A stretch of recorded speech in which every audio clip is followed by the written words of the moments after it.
Hello and welcome to episode 35 of The Witcher, chapter by chapter book review, where I'll go through a summary of what happened in the latest chapter and give my detailed thoughts on it.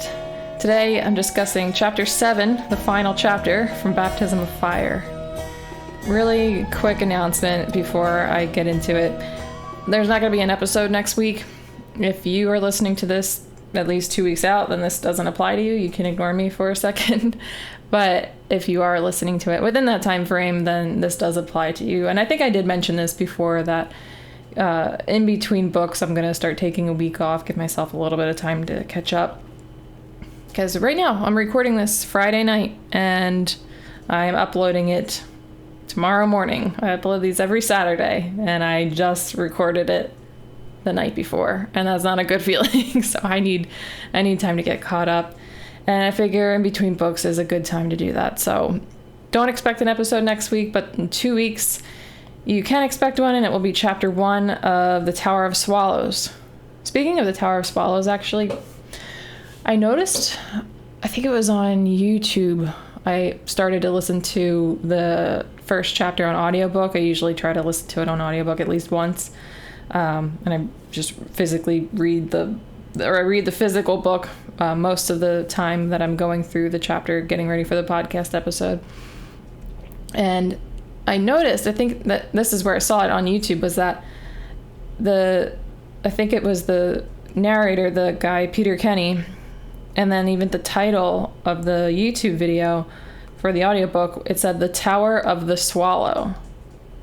And I thought, wait, have I gotten that wrong this whole time? I thought it was The Tower of Swallows. And I looked at my copy of the book. It says The Tower of Swallows. But then I looked it up, and he said it, The Tower of the Swallow. So I thought that was kind of strange, but that might just have something to do with there being more than one publisher. It's not a big deal. It really doesn't matter. But I figured that I would bring it up really quick because I don't know, maybe your copy says something different than what I'm going to be calling it, but I'm just going to go with what my copy says, which is The Tower of Swallows. I'm not going to say The Tower of the Swallow. I don't know which one translates. I don't know, maybe there's something with the Polish to English translations, and that's why there's two different versions of it, or two different titles, why the different publishers called it one thing and the other, I don't know. So that's just something I wanted to clear up as well, in addition to my week off. Although I'm not really taking any time off from this. I'm going to try to keep going at the same pace, but it would be nice to have an extra video, especially if I want to take a trip and not have to worry about getting this uploaded. You know, just as much as I enjoy doing this, I don't like having it hanging over my head. And I did kind of do this to myself. I just got lazy a little bit and pushed off getting these recorded. It takes a lot of time though. This is time consuming. And I don't want to sound like I'm complaining. I'm not. I'm just explaining why it was so easy for me to fall behind with it. But it is what it is. Here we are. And my workaround is to take a week off in between books. So a week off between Baptism of Fire and The Tower of Swallows. And then there will be a week off between that and Lady of the Lake. And then a week off between that and Season of Storms. So sorry if you hear a siren right now. I heard it in the headphones, so I was like, okay, the microphone's picking that up. Sorry if you heard that. Let's go into the episode by starting out with the recap of last episode, last chapter, and then the summary of the final chapter, Baptism of Fire. Okay, so for the recap, Francesca reintroduced Yennefer to the story when she unpacked her after turning her into a figurine during the Thaned coup. She brings her and her elven sage friend, Ida Amin, to the second lodge meeting where they discuss how they'd like Ciri to become the 12th member so they can make her the Queen of the North and influence the state of the world. Meanwhile, Dijkstra found one of Vilgefortz's hideouts and discovered the evil mage has been killing and violently experimenting on young pregnant women. Also, Ciri is still killing and robbing with the rats, but a bounty hunter, Leo Boneheart, who's already interested in collecting a reward for the rats, has been sent by Tawnial, or Stefan Skellen, to kill her. Scary stuff. Okay, here's what happened in Chapter 7. We return to Geralt and his company, after a short break, on their way to finding the druids who may help them locate Ciri. Regis explains to an anxious Dandelion and Milva that he is a recovered addict and does not drink blood. He also dispels some other common myths about vampires. During their travels, they come across a camp of dwarves who turn out to be Zoltan and his group, except for Caleb, who sadly was killed during the Nilfgaardian ambush at the refugee camp. They have some new additions to their group, though, including the girl who was being tried by a priest for witchcraft and colluding with a vampire back at the camp. Regis tends to the burn wounds she received when the wagon she was tied to caught fire.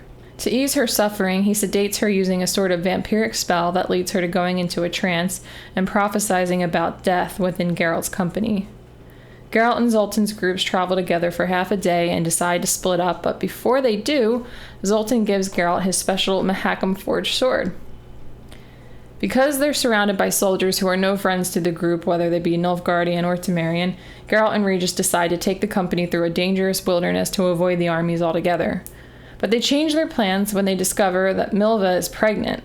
At first, she wants to use an agent Regis made for her to terminate the pregnancy, but after a talk with Geralt, she decides she wants to have the baby.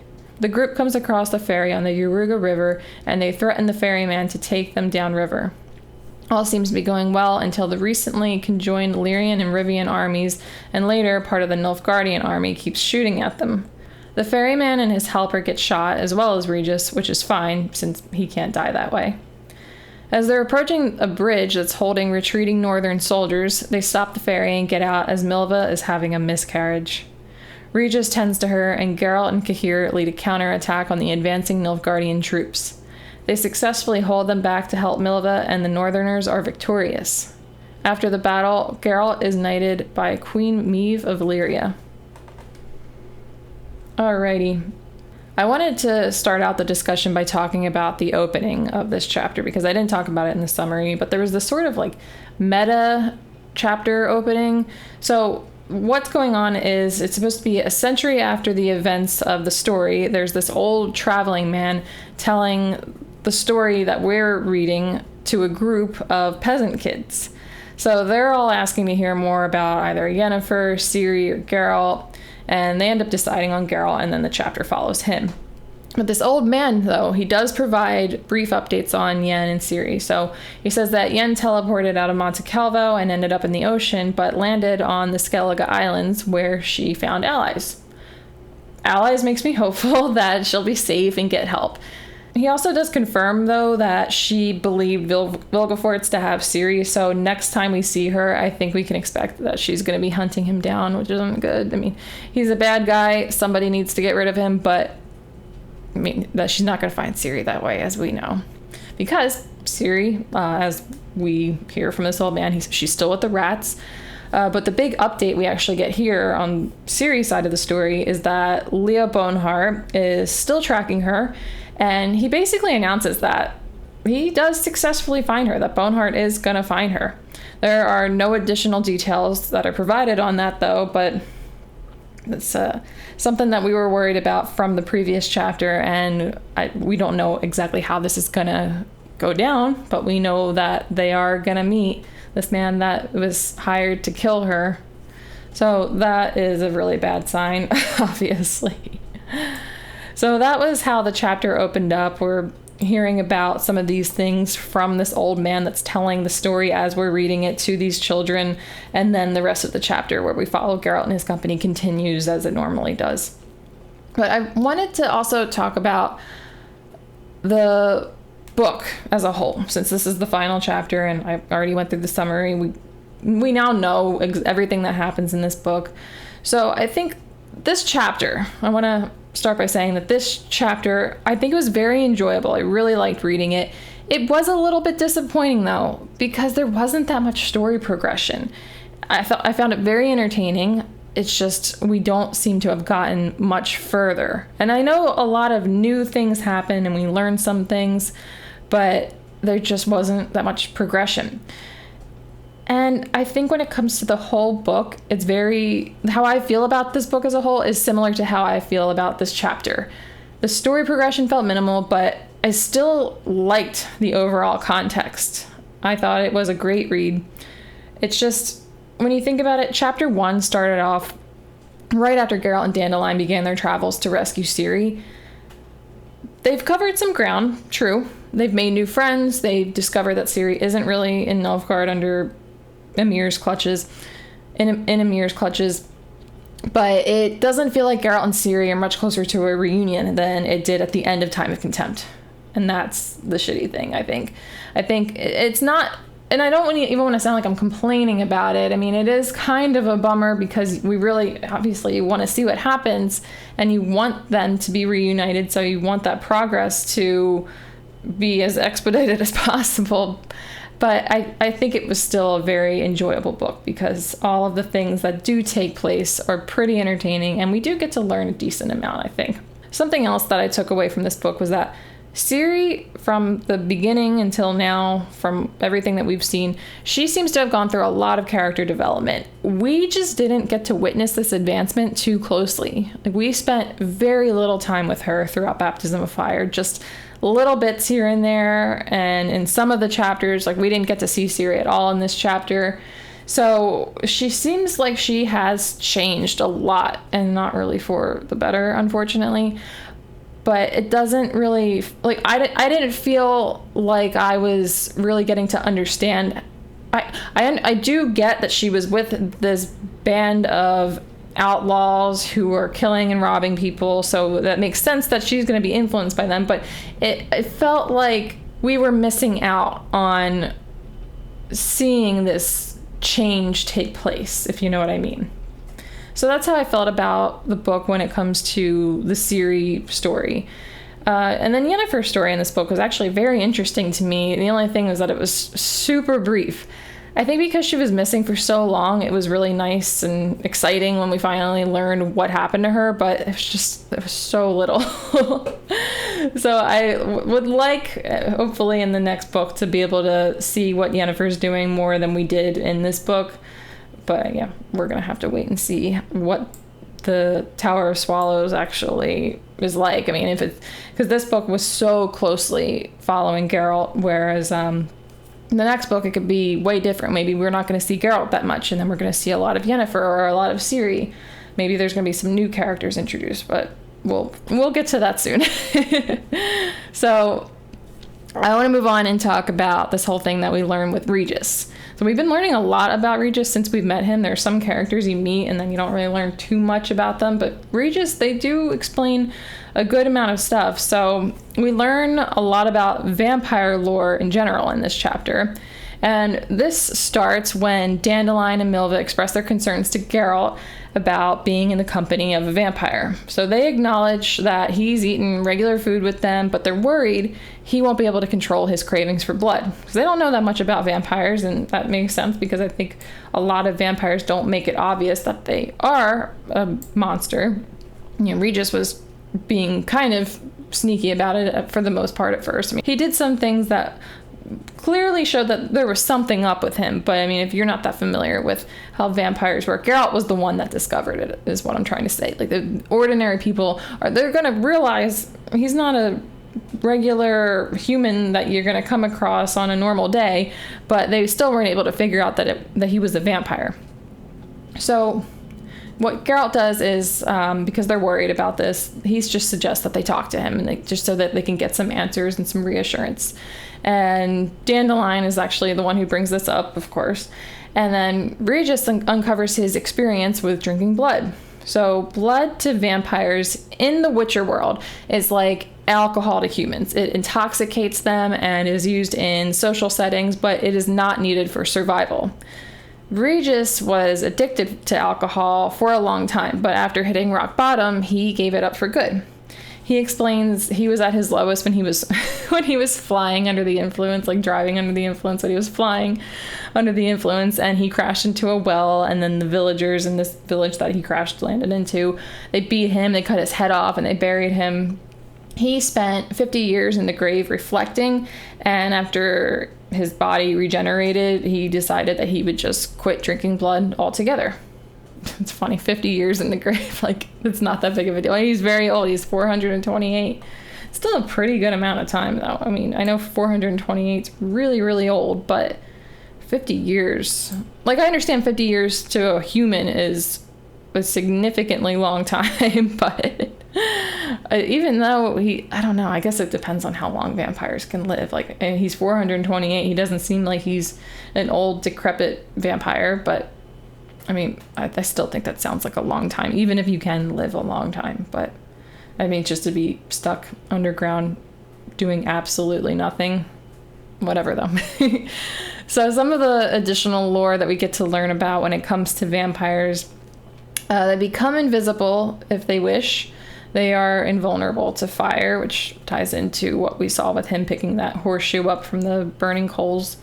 They can bewitch people. And also, really quick, now that I'm saying the thing about them bewitching people, I don't know if this applies to every single type of vampire in this world, because I know that there are different types. I think that most of these apply to the higher vampires, which Regis is a higher vampire. They never say exactly which classification of vampire he fits into, but we at least know that he's a higher vampire, and these things that we learn are I think most of them are only applicable to the higher vampires. So yeah, going back to what I was saying, they can bewitch people and place them under deep sleeps. They can assume bat form and fly during full moons. Humans bitten by vampires do not become vampires, and vampires are not humans who have died and become resurrected, and they are impervious to sunlight, which he does kind of explain that they were not originally impervious to sunlight, but they evolved over time, and now that they can go out and do things during the day. Okay, so that's the only thing that I have about the vampire stuff. So I'll move on and talk about this trance or prophecy that takes place with this girl that they saw in the refugee camp that is now being escorted by Zoltan and his group. So the company comes across Zoltan and the rest of them. It's really great that we got to learn that they made it out of that camp alive, except for poor Caleb. Rest in peace, Caleb. That was actually a bummer. We didn't really get to know him that well, but I mean, that whole band of dwarves they were funny, and they were likable characters. So it was a bummer that it would be sad to learn that any of them got killed. It would have been way more sad if Zoltan or Percival were killed, because I mean, we know Zoltan better than all of them, but Percival, the gnome, was actually the one that we knew the second most. But yeah, that was a huge bummer to learn about. So they have found more women and children to safely escort. If you remember, not too long ago, when they got to that refugee camp, they actually helped to reunite the women and children that they were escorting with their families. So they have since picked up more that they are helping out.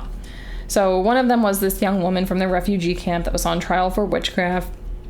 Zoltan explains she got pretty badly burned when the wagon she was tied to caught fire, but they untied her before she was killed, but not before she suffered some pretty bad burns. The dwarves, of course, don't really know much about treating her wounds, so Zoltan asks Regis' assistance on that. Obviously, Regis is perfectly qualified to do that. He's a barber surgeon.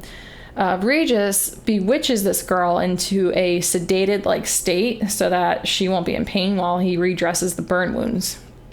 They start to tell Zoltan that they're heading towards the druids in Cade for help finding Ciri when the girl starts to prophecy. So some of the more notable things that she says, when they say that they're going to the druids for help, she says, "No help, only blood and a baptism of fire. Fire purifies, but also kills." This one was not very specific, of course, but it sounds like if the prophecy is real, the druids are not going to be able to help them find Ciri, and they might get hurt or even killed along the way. One of the other things she says, "He who has spilt blood and he who has drunk blood shall pay in blood." He who has spilt blood could maybe be Geralt because he's killed a lot. Never for nefarious reasons, though, so I don't know.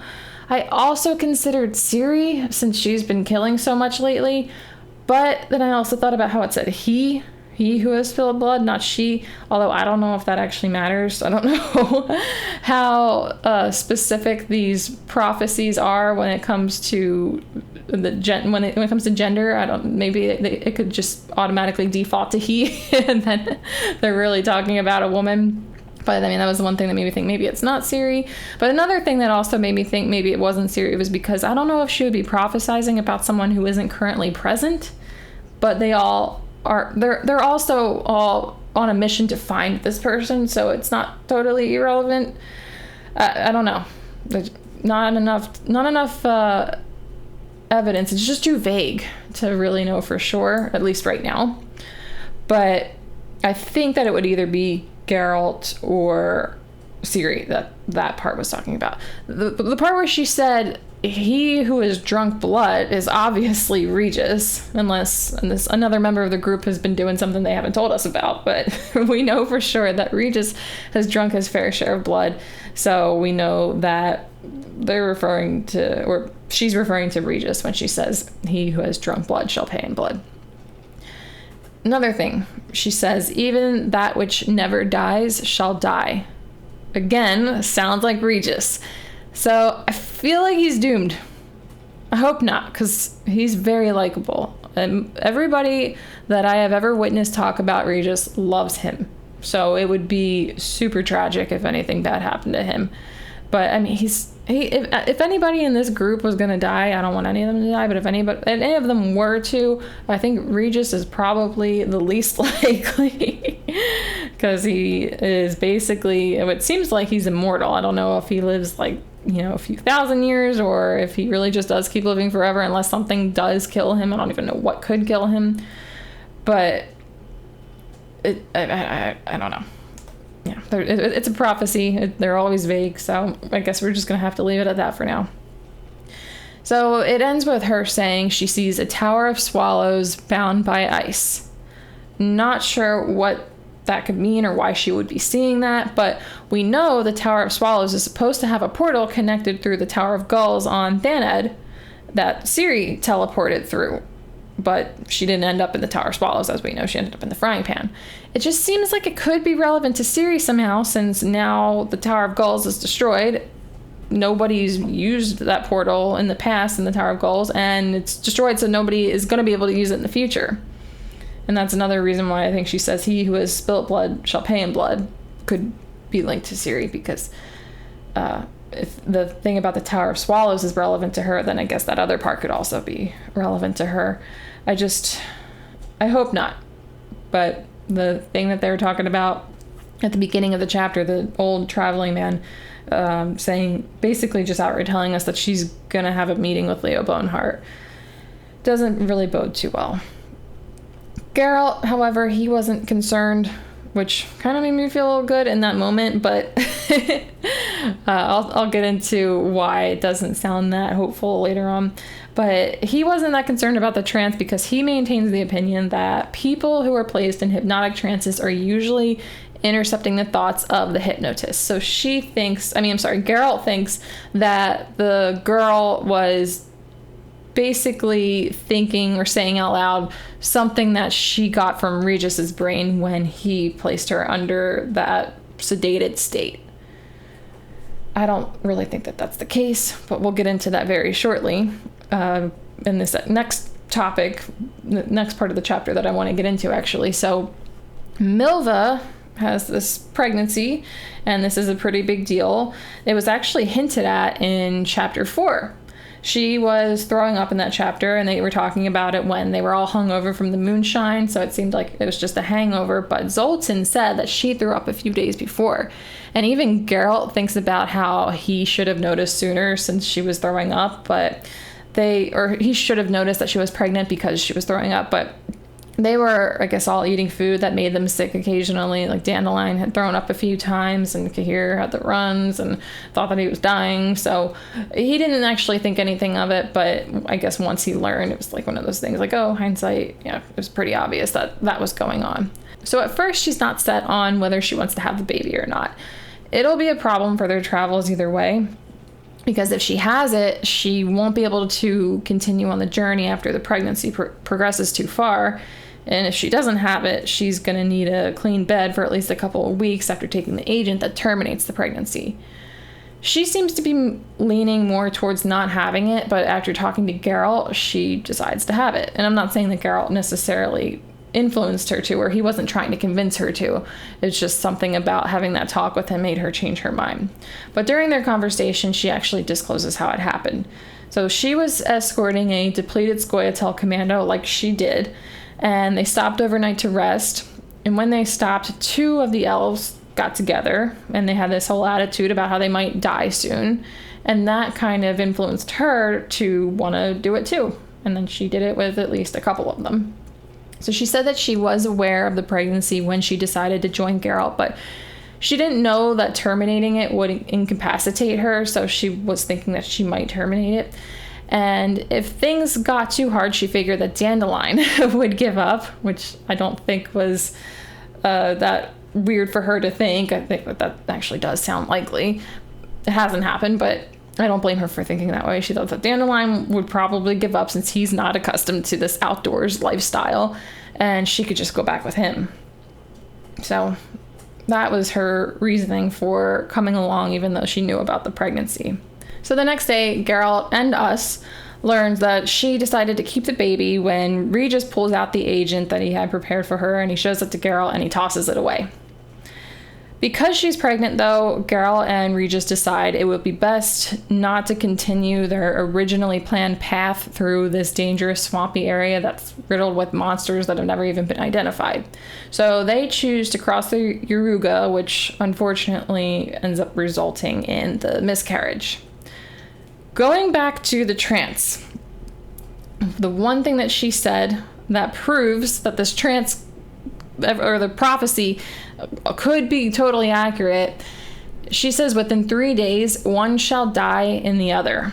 And then within 3 days, Milva had a miscarriage. It was clearly talking about that. And since this was accurate, it seems like the other parts of this prophecy should also be accurate, but just haven't happened yet. I don't know how this stuff works. Obviously, it's left ambiguous, but if that is the case, if the one thing was accurate, if that means everything else that she said is going to be accurate, good luck, Regis, because at least a couple of those things sounded very much like they applied to him, and they sounded bad. I hope not. I really hope not. I really, really love Regis.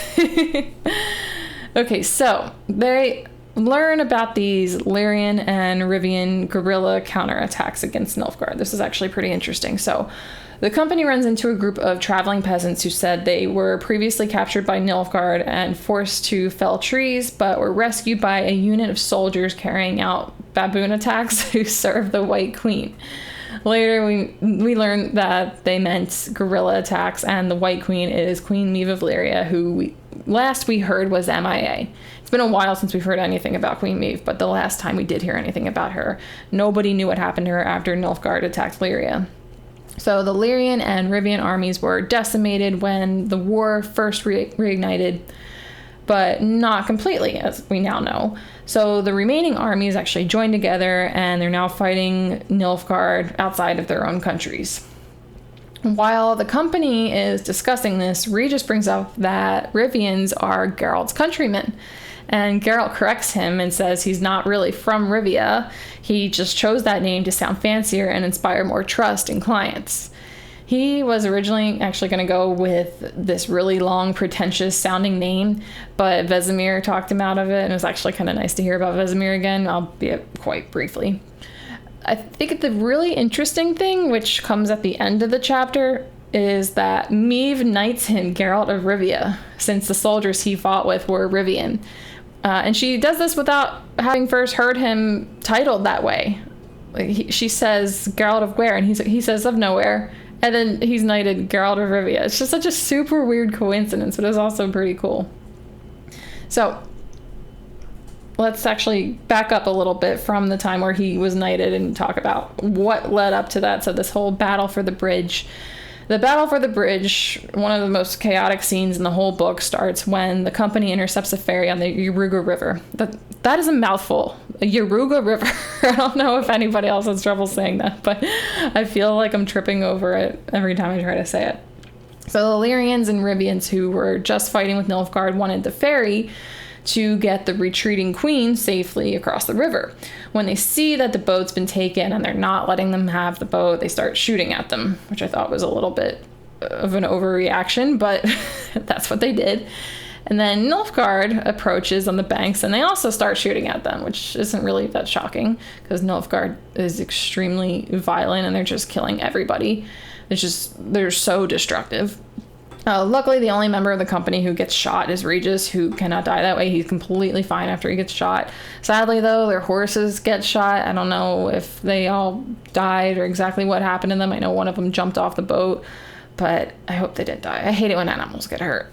It's really shitty. I think everybody hates that too, though. I'm not alone on that. Anyway, they eventually reach a bridge, and they get caught on a sandbar since they cannot steer the ferry because they have to duck to avoid the arrows from the soldiers. And then this is when Milva starts to miscarry. Regis tends to her, but because the Northerners are retreating from the Nilfgaardians, they realize they'll need to flee too.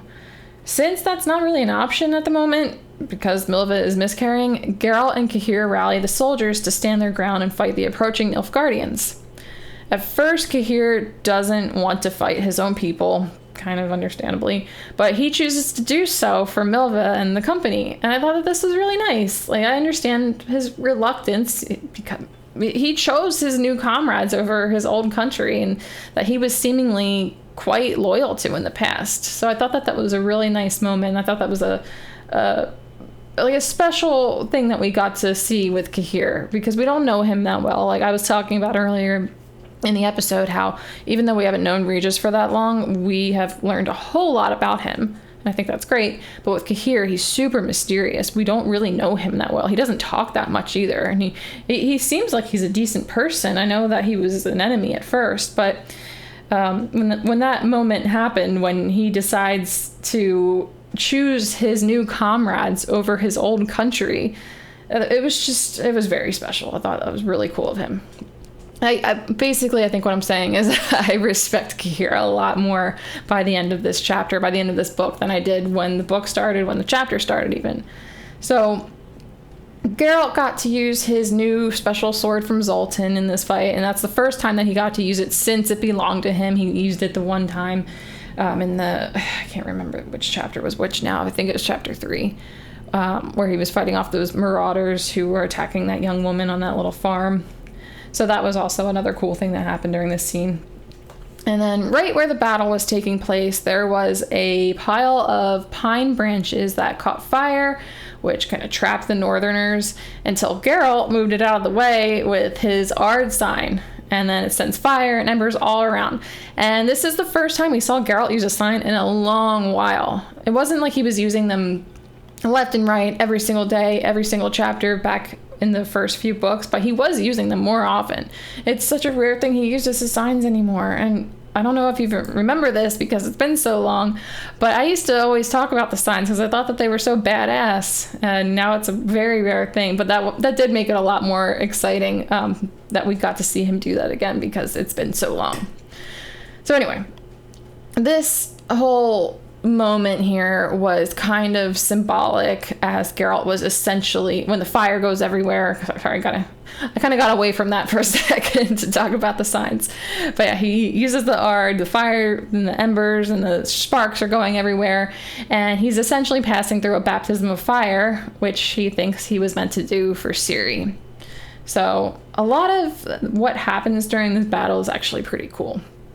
It's a battle, and I'm not saying I think battles are necessarily cool because people are getting killed and violently injured. So, but some of these things that happened were very interesting. So because of Geralt and Cahir, the Northerners defeat Nilfgaard in this battle. Geralt's efforts are acknowledged by Queen Meve herself, whose mouth was injured. She was missing teeth and she couldn't really talk that well. And she shows her gratitude by knighting Geralt. And that's how the chapter ends. That's how the book ends.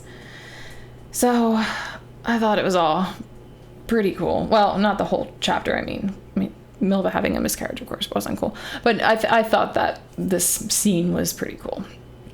So for my closing thoughts, just got a few things here. Because we weren't really left with not like any obvious cliffhangers anyway. But looking ahead to what we might see next, or what I would hope to see, or what we might expect, I guess. When we next see Geralt and his company, I imagine they'll be continuing on to find the druids, even though in that prophecy she said that there would be no help. Hopefully they still continue on. I don't think they're going to listen to a prophecy. Obviously they're still going to continue on, but hopefully that at least that part of it was incorrect, even though the part about Milva was correct. Or however it was worded, something will die, and I forget how they said that. I just said it. It's in my notes, but I don't feel like scrolling up anyway. But Milva will now probably be able to continue the entire journey. Sad that she's able to do that because of what happened, but I mean, I guess it's a good thing, at least, that since that did happen, something that comes out of it, something good comes out of it, and that being that she's gonna not have to drop off somewhere at some point once her pregnancy gets further along. So she will be able to continue with them. I don't know if she's gonna need some time to recover after what happened, but I guess we're gonna have to see how that's explored in the upcoming book. And then I expect we'll soon see Ciri's encounter with Boneheart. It's very nerve-wracking. Hopefully she kicks his ass. Hopefully the rats and her kick his ass. And I haven't really found myself rooting for the rats because they seem like they are pretty shitty people. I know they're kids. I know they're all very young, and young people are not really capable of making the best decisions a lot of the time. But I don't know. I'm kind of thinking about my own myself. I shouldn't say that. That's not really nice. I think about myself because I was so dumb when I was a teen. I was dumb. So I just assume that they're doing these horrible things because they're young and dumb. And I feel like that's actually just being nice instead of saying like they're assholes and I hate them. But I am rooting for them to take care of Boneheart because I don't want Ciri to get killed. So hopefully they do that, and then Ciri is not really in any immediate danger like she seems to always be. But again, we're gonna have to wait and see how that's explored in the next book, and hopefully we get to spend more time with Yennefer and perhaps check out how she plans to hunt Vilgefortz. Hopefully she doesn't really make that much progress in hunting Vilgefortz and figures out that he doesn't have Ciri somehow. I'm sure she has her ways, her means with magic, but I'm not quite sure. We'll find out soon, though. Well, hopefully chapter 1 of Tower of Swallows has a lot of stuff. A lot of progression, unlike this book did. But it was a great book. I really enjoyed it, and I really appreciate you listening to these episodes where I go through this book. And if you've been listening the whole time, like through the entire series up to this point, then I really do appreciate that. So thank you. Okay, that is all I have. So just to let you know, in case you didn't, these episodes are available on YouTube, Spotify, and Apple Podcasts. Thank you again so much for joining, and I will catch you all in the next episode.